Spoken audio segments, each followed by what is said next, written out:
Bonjour à tous et bienvenue sur cette vidéo. Je suis ravie de vous retrouver aujourd'hui pour faire ensemble l'analyse du thème de la prochaine nouvelle lune qui se déroulera, c'est pas banal, une nouvelle fois dans le signe de la Vierge. Et oui, la précédente nouvelle lune avait lieu au premier degré du signe et cette fois-ci, on est à la toute fin du signe pour cette deuxième nouvelle lune consécutive dans le signe de la Vierge.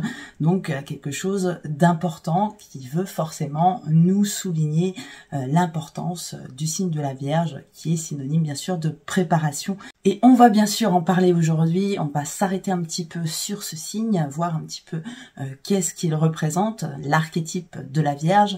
Mais avant tout ça, eh bien, on va parler de la dernière éclipse. L'avez-vous vue? Avez-vous pu la voir, hein, parce que je sais que dans certaines régions de France, c'était difficile, le ciel était nuageux.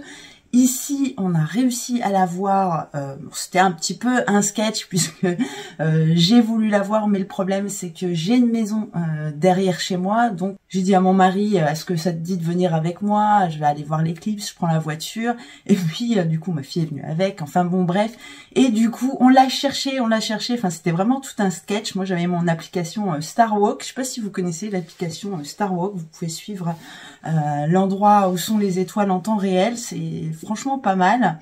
Et du coup, je ne la trouvais pas. Et oui, je pensais que c'était vraiment une éclipse partielle. Mais au bout d'un moment, eh bien, elle était déjà un petit peu haute. J'ai commencé à voir le petit croissant, la lune qui revenait. Donc voilà, du coup, elle était déjà haute dans le ciel, j'ai pu la voir de chez moi à la fin de ma pergola. C'était vraiment un spectacle magnifique avec cette petite couleur rouge. Je vous mets quelques photos que j'ai pu prendre. Bon, avec mon appareil, c'est pas terrible. Il y en a bien sûr beaucoup d'autres sur le net qui sont vraiment impressionnantes, mais c'était vraiment un spectacle merveilleux. Alors au niveau sensation, bon, c'est vrai que je n'ai pas ressenti énormément énergétiquement sur le coup. Par contre, les 2 jours qui ont précédé, c'était compliqué. J'ai pas réussi à dormir.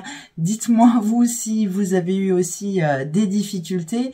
Surtout les gens qui ont beaucoup d'eau dans leur thème, hein, puisque cette éclipse était dans le signe des poissons. Et l'eau, forcément, c'est les émotions. On ressent beaucoup mieux les choses avec cette lune qui est réceptive là. Donc forcément, c'était assez fort aux alentours de cette pleine lune avec éclipse. Pour la prochaine éclipse qui va nous préoccuper, donc ça sera celle du 21, hein, à l'occasion de cette nouvelle lune. Donc ça ne sera qu'une éclipse partielle, étant donné que, regardez, ici on voit le nœud nord à 18 degrés du signe des poissons. Donc mécaniquement, le nœud sud est à 18 degrés du signe de la Vierge. On a plus de 10 degrés d'écart, ce qui nous fait une éclipse seulement partielle. Et ne cherchez pas à la voir, on va la voir uniquement dans le Pacifique. Et oui, forcément, c'est de l'autre côté du zodiaque, donc forcément ça se passera de l'autre côté de la Terre. Mais à part ça, cette carte de nouvelle lune est loin d'être inintéressante. Comme vous pouvez le voir, on a énormément de figures. On a d'une part un cerf-volant, mais ça, ce cerf-volant, on l'a eu déjà avec Mars, si vous vous rappelez, il y a quelques temps.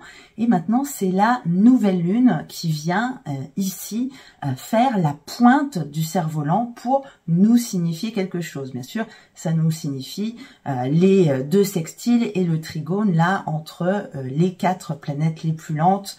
Voilà, je n'y reviens pas dessus, j'en ai beaucoup parlé sur mes dernières vidéos, mais un alignement quand même qui est quand même remarquable en ce moment. Donc sur 2025-2026, ça va perdurer un petit peu sur 2027, mais voilà, on est vraiment dans un cycle d'évolution, de grande évolution et de changement, étant donné qu'on a Uranus et Pluton qui sont de la partie et qui sont d'ailleurs même les 2 côtés du cerf-volant, donc c'est quand même quelque chose d'assez rare. Mais on ira voir aussi du côté de Vénus et de Mars, puisque regardez, hein, les 2 planètes dont on vient de parler, Uranus et Pluton, ont également un aspect avec ce losange là, avec les 2 planètes, donc qui représentent pour Vénus le féminin et pour Mars le masculin. Donc au niveau symbolique là, cette nouvelle lune va être très très fort. Et d'autant plus que ça sera le dernier point, nous sommes ici avec cette nouvelle lune au dernier degré du demi-cercle, on va dire, de l'année, c'est-à-dire qu'on arrive à l'équinoxe d'automne. Comme vous pouvez le voir, le soleil est à 29 degrés. Le lendemain, le 22 septembre, le soleil rentrera dans le signe de la balance et les jours et les nuits donc vont s'équilibrer, donc symbole de la balance. Et là, vraiment, c'est quelque chose qui nous fait une bascule dans l'année. Vous le savez peut-être, les 6 premiers signes sont des signes plutôt individuels, alors que les 6 derniers signes sont des signes collectifs. Donc voilà, on passe de l'individuel au collectif. Alors, le soleil fait ça tous les ans, bien entendu, mais le fait d'avoir une nouvelle lune ici, juste à ce point, là, 29e degré du signe de la Vierge, un degré qu'on appelle aussi anarétique, c'est un degré très très important. Le 29e degré, il est toujours symbolique de changement. Et là, vraiment, on multiplie tous les mouvements de changement, d'évolution. Et comme vous le voyez, il y a énormément de traits bleus, donc d'aspects facilitants. Donc, quelque chose qui va venir nous accompagner à ce changement. Mais puisque le ciel nous a montré à 2 reprises le signe de la Vierge en démarrant 2 nouvelles lunes consécutives dans ce signe, eh bien je vous propose avant tout d'aller voir un petit peu ce que représente la Vierge. Donc ici, vous trouverez une fiche descriptive du signe de la Vierge. Donc elle fait partie de ma formation sur les bases de l'astrologie. Donc les gens qui suivent la formation la connaissent et l'ont déjà. Et si vous voulez nous rejoindre pour participer à cette formation, nous avons vu à présent tous les signes et nous allons à partir de ce dimanche nous attaquer aux planètes. Donc, eh bien simplement, rejoignez l'espace membre, hein, c'est un abonnement mensuel, voilà, et là vous avez accès à des tas de vidéos, et chaque dimanche vous avez une nouvelle vidéo de formation. Je vous passerai un petit extrait à la fin de la vidéo sur le signe de la Vierge, la première moitié, à savoir que la deuxième moitié est vraiment consacrée à une explication plus technique, plus terre à terre par rapport à ce qu'on avait vu précédemment. Donc, la Vierge est un signe féminin, hein, comme le signe des Poissons qui est en face. Les axes sont toujours de même polarité.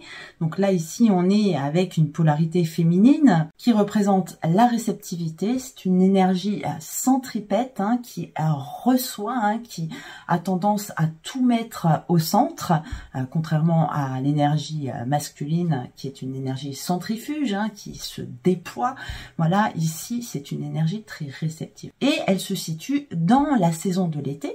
La saison la plus chaude de l'année, en revanche, c'est le signe mutable de l'été. C'est-à-dire c'est le dernier signe de l'été. Tous les signes mutables sont conscients du changement de saison qui va arriver.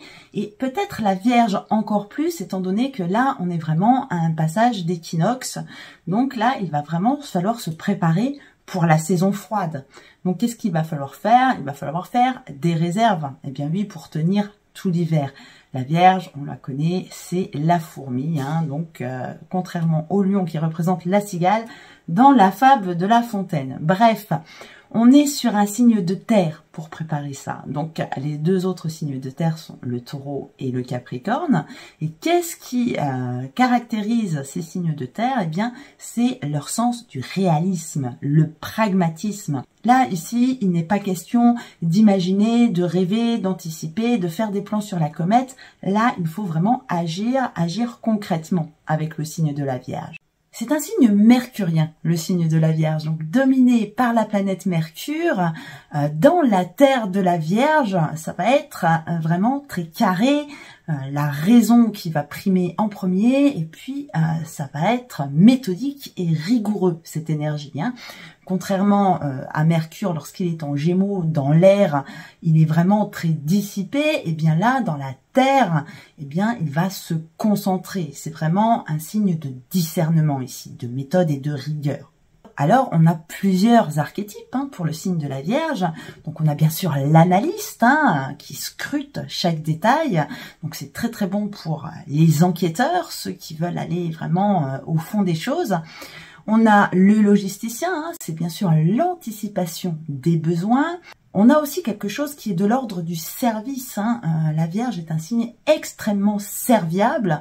Donc, elle prône l'entraide entre voisins, l'entraide vraiment concrète. Si tu n'as pas assez de pain, eh bien, je viens t'en donner. Si tu as des problèmes pour aller faire tes courses, eh bien, je vais aller les faire à ta place.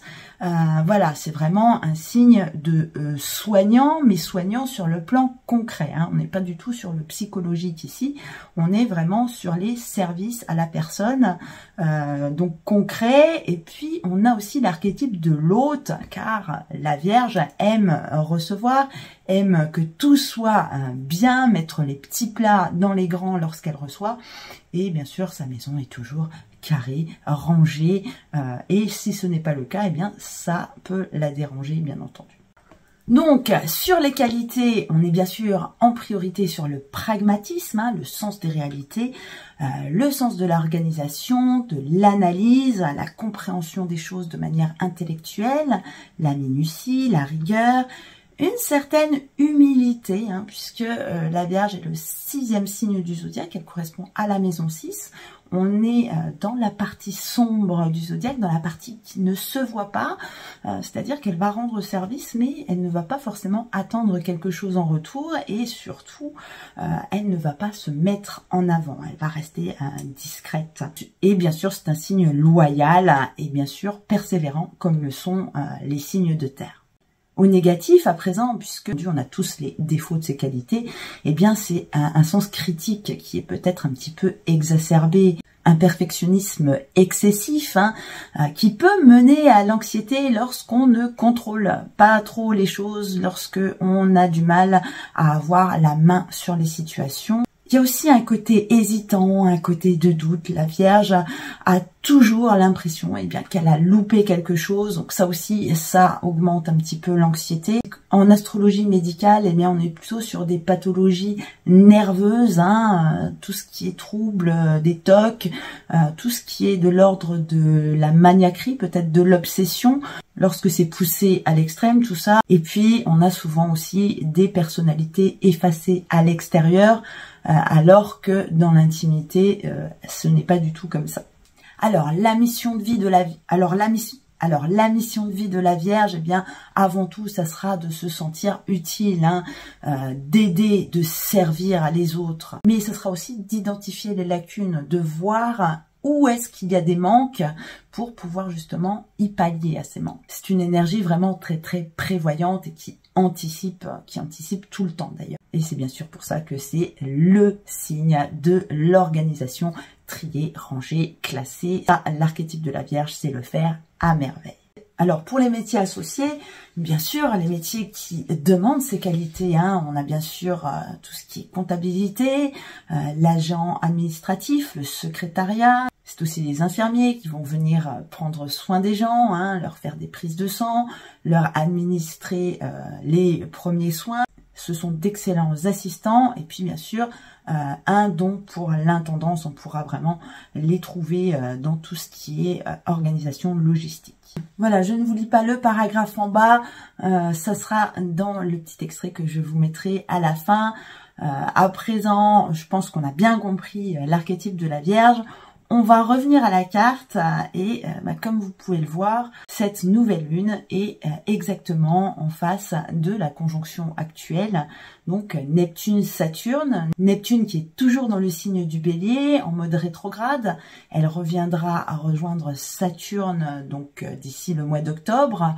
Mais pour le moment, Saturne est déjà en Poisson, elle y est depuis le 1er septembre et elle recule vite, elle est déjà à 28 degrés. Donc cette nouvelle lune s'inscrit en parfaite opposition à Saturne. C'est ici Saturne plus que Neptune qui est visé, bien que forcément les deux sont en conjonction, même si elles ne sont pas dans le même signe, il y a quand même quelque chose.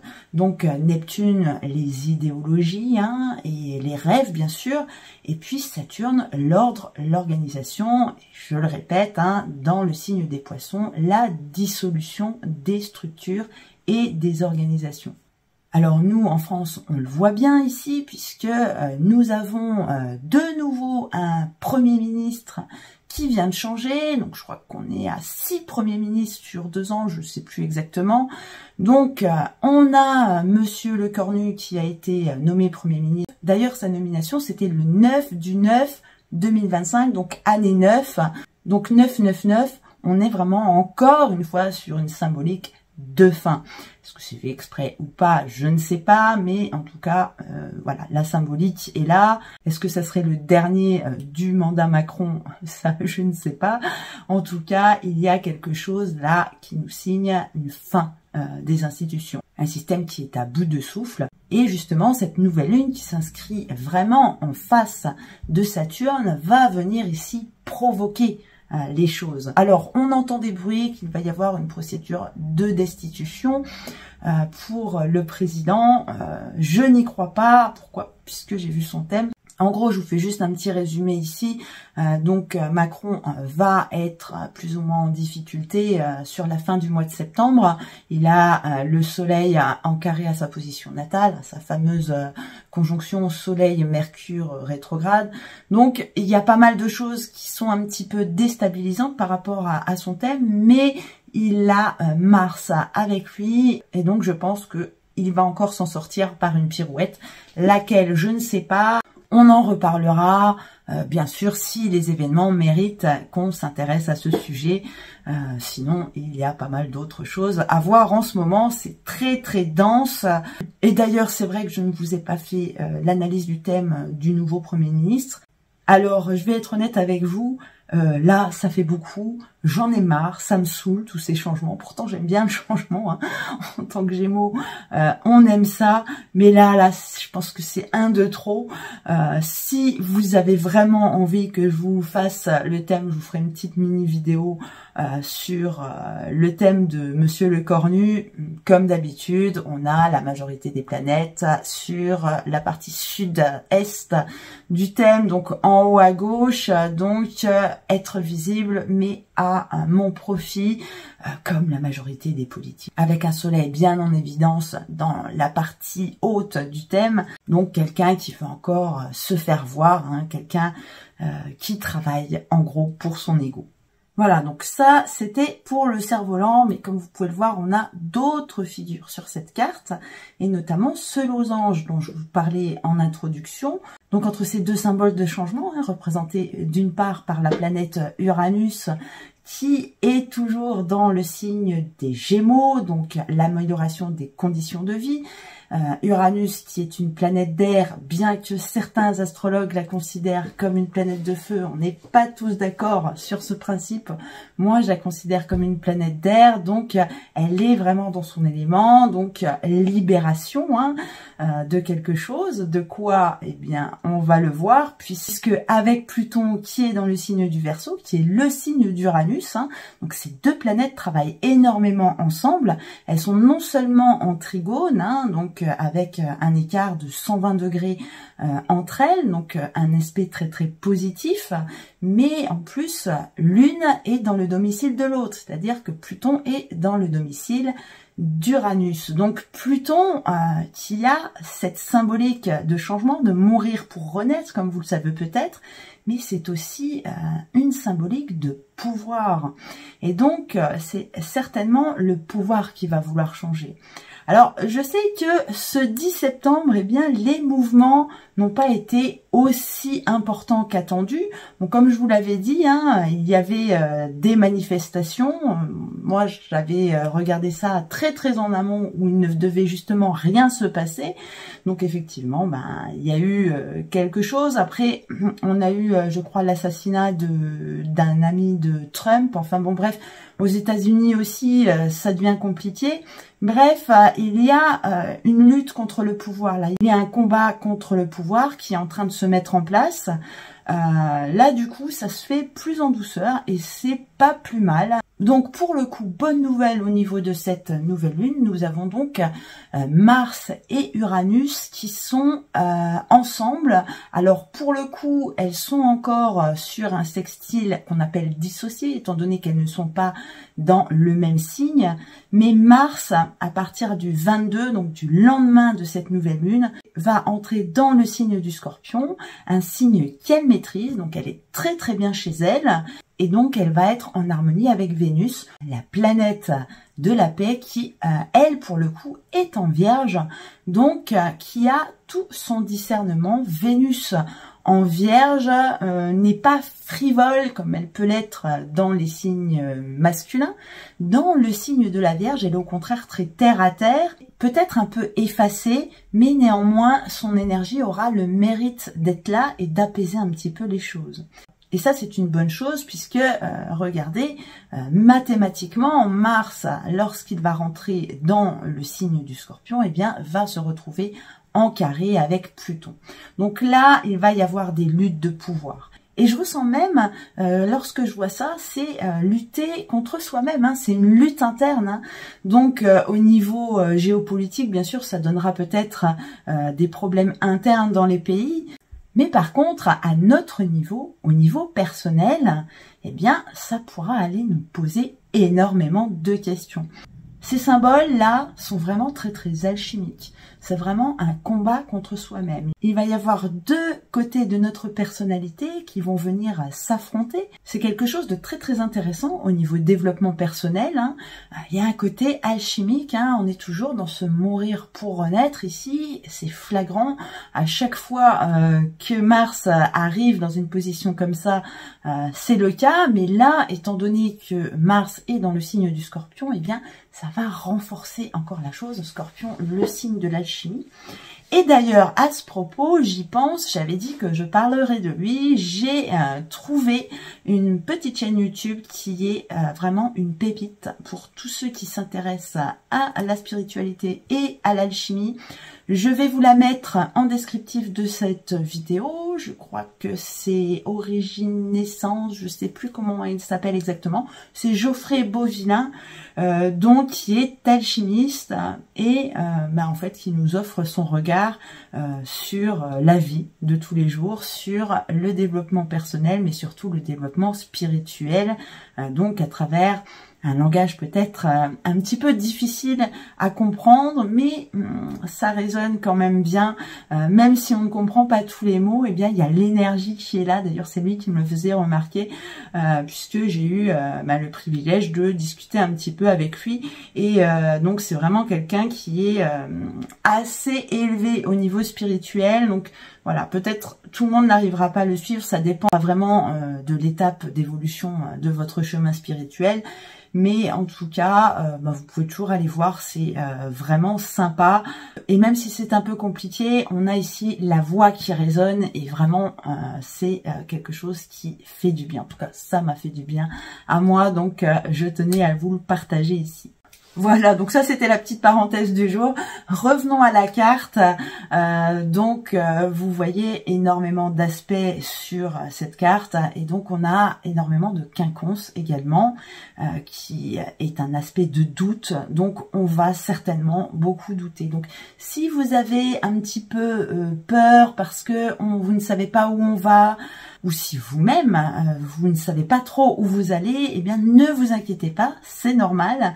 On est vraiment dans une phase de transition là, et le problème c'est que on ne sait pas ce qui va venir. Alors effectivement, avec toutes ces énergies vierges, c'est anxiogène bien sûr, mais voilà, on a énormément de points positifs sur cette carte, donc il n'y a pas de raison que ce changement ne se fasse pas en douceur, ne coule pas de source. Hein. Donc bien sûr, il y a des doutes sur nos actions à faire. Que pouvons-nous faire avec ce quinconce entre Mars et Saturne? Mais on a aussi le même quinconce de l'autre côté entre Mars et Uranus. Donc comment pouvons-nous nous libérer en fait? Et ces trois planètes qui nous forment un iode qui arrive vers Mars. Et si vous vous rappelez, lorsque Mars était justement à l'endroit de la nouvelle lune, hein, donc à fin de la Vierge, eh bien on avait un iode aussi. Donc là, ça nous invite à l'action avec Mars, étant donné qu'on a ce quinconce avec Saturne qui a besoin d'ancrer quelque chose. D'ancrer quoi? D'ancrer quelque chose de nouveau, bien sûr, avec Uranus. Donc là, si vous avez quelque chose à mettre en place, il y a quelque chose qui est en train de changer dans votre environnement, que vous l'ayez désiré ou pas, eh bien, c'est normal, j'ai envie de dire, que vous doutiez, mais soyez serein et peut-être n'essayez pas de précipiter les choses. Laissez venir, les choses vont se faire. Alors peut-être pas aussi rapidement que vous l'auriez voulu, mais comme je dis toujours, chaque chose en son temps. Voilà, donc ne précipitez rien. Voilà. Prenez simplement le temps d'apprécier le quotidien, ce que vous vivez, et vous allez voir que si vous êtes un petit peu plus cool, si vous êtes un petit peu moins anxieux, eh bien les choses vont certainement se dénouer tout seuls. Et puis on a encore deux autres quinconces qui vont également former un deuxième iode avec Vénus, qui est également concerné par un iode à Saturne. Et ça, c'est très très bon justement pour tout ce qui est construction. On est dans le signe de la Vierge avec Vénus, on est avec Saturne, une planète de construction. Malheureusement, Saturne est dans le signe des Poissons, donc on ne sait pas trop où on va, il y a du flou quand même. Mais il y a quelque chose là qui se profile, on sent quand même un changement positif arriver, et donc c'est toujours un petit peu compliqué, surtout avec la Vierge, comme on l'a vu, qui s'inquiète toujours du futur. Et puis l'autre partie de ce iode, bien sûr, c'est le quinconce entre Vénus et Pluton. Donc là, il y a vraiment quelque chose à changer, il y a vraiment quelque chose à modifier dans votre vie.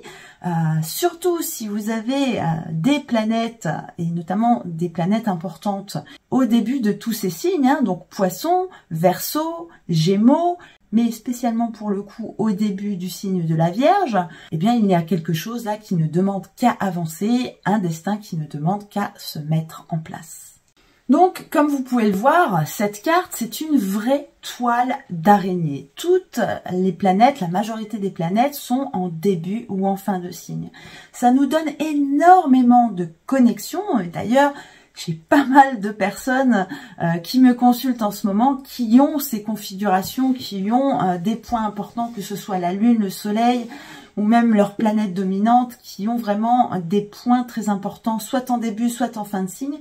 C'est vraiment un cycle de changement, hein. Nous sommes sur une année 9, l'année prochaine nous arriverons sur une année 1, c'est quand même pas anodin, donc bien sûr ça ne se passera pas pour tout le monde de la même manière, chacun bien sûr en fonction de son thème, mais il y a quand même là en ce moment énormément d'opportunités. Et même Jupiter, qui comme vous le voyez est toujours là dans le signe du Cancer, elle continue son avancée, et regardez, on commence à avoir une opposition à Pluton. Alors le logiciel l'a mis, mais pour moi l'écart est encore trop important, mais au fur et à mesure que la planète va avancer, dans les prochaines semaines, eh bien cette position d'opposition va s'intensifier, et donc là il y aura vraiment quelque chose qui est de l'ordre de reprendre notre pouvoir personnel et de reprendre notre vie en main, et ça c'est vraiment très positif. Alors bien sûr avec une opposition et puis avec ces aspects, ça ne se fera pas tout seul bien entendu, comme vous le savez, pour obtenir quelque chose souvent eh bien il faut laisser derrière soi d'autres choses, hein. C'est aussi tout le principe, ce sont les lois cosmiques, principe de l'univers, voilà, qui disent que tout est changement, tout est cyclique, et rien ne dure dans ce monde. Voilà, je crois que j'ai fait à peu près le tour de ce que je voulais vous dire. Donc vraiment là, ce mois de septembre est un mois très très important. C'est le début de quelque chose de nouveau. Et d'ailleurs pour vous, est-ce que vous attendez quelque chose? Est-ce que vous avez des projets? Est-ce que vous venez de mettre quelque chose en place? N'hésitez pas à nous le dire dans les commentaires, à nous faire partager un petit peu comment vous vivez cette période. Et puis, je sais qu'on n'aborde pas le changement tous de la même manière. Pour certains, c'est plus facile, notamment pour les signes d'air. Pour les signes de terre et pour les signes d'eau, c'est quand même beaucoup plus compliqué. Mais ma foi, c'est comme ça, hein, l'univers fonctionne comme ça, toujours dans un déséquilibre qui doit justement nous faire évoluer, nous faire avancer. Voilà, donc si vous avez aimé cette vidéo, n'hésitez pas à la liker, à la partager si vous connaissez quelqu'un qui s'intéresse à l'astrologie. Et puis, abonnez-vous si ce n'est pas déjà fait ou cliquez sur la cloche pour être averti des prochaines vidéos. Sur ce, je vais vous laisser avec, comme je vous l'avais dit en début de vidéo, le petit extrait du signe de la Vierge, issu de mes vidéos de formation. Alors, juste un petit bémol, il n'y aura pas le son, puisque pour des questions de droit d'auteur, eh bien, je ne peux pas rendre public cette musique, la musique qui accompagne normalement cette vidéo. Donc, vous n'avez pas de musique là-dessus, contrairement aux vraies vidéos de formation qui sont, eux, dans l'espace privé, dans l'espace membre. Voilà, donc je vous souhaite un bon visionnage de cet extrait. Et puis moi, je vous retrouve très bientôt, soit pour la prochaine vidéo de la pleine lune, soit avant, s'il se passe quelque chose, à moins que vous souhaitiez vraiment que je vous fasse l'analyse du thème de notre nouveau Premier ministre. Dans ce cas-là, mettez-le moi en commentaire. Si il y a assez de demandes, eh bien, je le ferai. Voilà, mais écoutez, je vous souhaite une très belle nouvelle lune à tous, ainsi qu'un très bon nouveau cycle lunaire. Et puis, comme d'habitude, hein, prenez soin de vous, c'est important. À bientôt. La Vierge est le dernier signe de l'été, la saison de l'abondance, mais elle se prépare déjà aux jours moins fastes en faisant des provisions. Dès lors, elle a besoin de trier le bon grain de l'ivraie, doit se montrer minutieuse et organisée pour conserver les aliments dans le temps. En tant que signe de terre, la Vierge incarne une énergie pragmatique, douce mais résolue, se concentrant sur les détails et la perfection. Mercure, la planète de la communication et de l'intellect, a dans la terre de la Vierge une pensée analytique et pragmatique qui lui permet de décomposer des problèmes complexes et de trouver des solutions pratiques aux difficultés du quotidien. Sa capacité à anticiper le futur lui permet d'organiser le présent pour assurer son avenir. On peut lui faire confiance pour exécuter des tâches avec précision et diligence pour le bien commun, car le sens du service est également une caractéristique fondamentale de la Vierge. Cependant, cette énergie méticuleuse peut parfois se traduire par un perfectionnisme excessif, rendant la Vierge trop critique envers elle-même et envers les autres.